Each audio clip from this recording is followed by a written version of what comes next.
Hey everybody, welcome to JLB Sports TV. I am Justin Block, and today Liverpool lost 4-0 in a horrid game at White Hart Lane against the Tottenham Hotspur. Now the Spurs started on the front foot with Adebayor missing a sitter within the first 5 minutes and really never looked back. The game ended 4-0, but because it easily ended 6 or 7-0, Spurs definitely deserved a larger lead than 1-0 at half.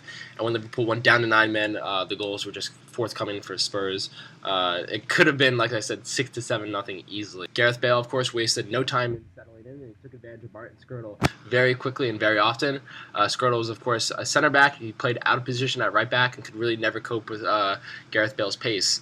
Gareth Bale beat him with pace, positioning, and Tottenham's midfielders were always looking for Bale down the wing to take advantage of Skrtel.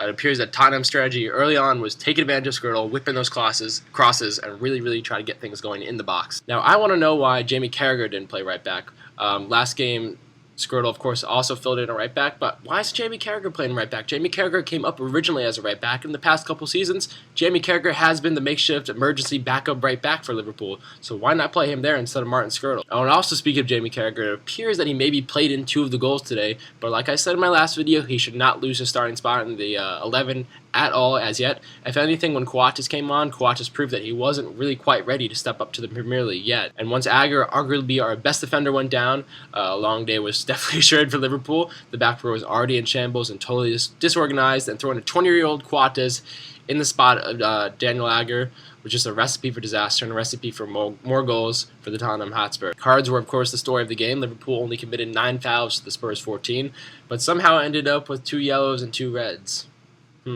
Okay. Cool, refs. Charlie Adam continued to make silly fouls. He's been making dumb fouls all season. You can make a case that his second yellow maybe wasn't as deserved because he was concentrating on the ball. He didn't know where Scotty Parker is. But anytime you lift your leg up and you have your spikes up, you're endangering yourself and potentially another player. In this league, you should never lift your leg up that high because you should know that somebody could potentially be on the other end of that. It's just a rash, silly thing to do. Really a mixture of bad luck and poor technique ultimately got Charlie Adams sent off. But he had been poor prior to being sent off. He only completed 56% of his passes, which is his lowest percentage all season long. Martin Skrtel's cards, however, were totally unjustifiable. Sure, he wasn't playing well. Gareth Bale was scorching him. He was out of position. But there's never a reason to pick up 2 yellows, especially the second yellow when you're already 10 men down and you're trying to chase a goal. You're trying to get another goal and potentially get a point out of the draw. I personally turned the game off shortly after Skrtel got sent off because I just did not want to watch this shit any longer. Now, the big story pregame was Carroll being included in the starting 11 and placed for Couch. Now, I vouched for Carroll the past couple of videos because I think he's too important of a player and has too much potential for Liverpool to not be getting games. A young player like him needs to be getting consistent games every single week. He needs to be getting time, needs to be getting starts so he can fulfill his potential and really get comfortable and get in a groove. The only way Andy Carroll is ever going to work out if he plays and starts week in and week out.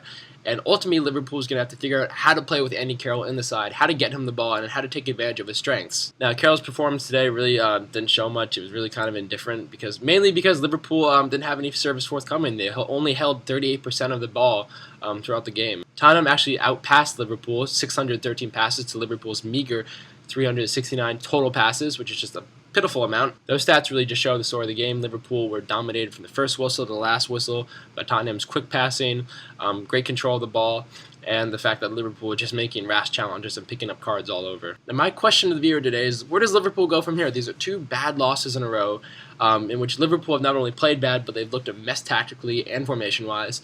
What should they be doing tactically and formation-wise? What do you think Dalglish can do? What can they do tactically, formation-wise, character-wise, mentally? What can Liverpool do mentally to really get back on track?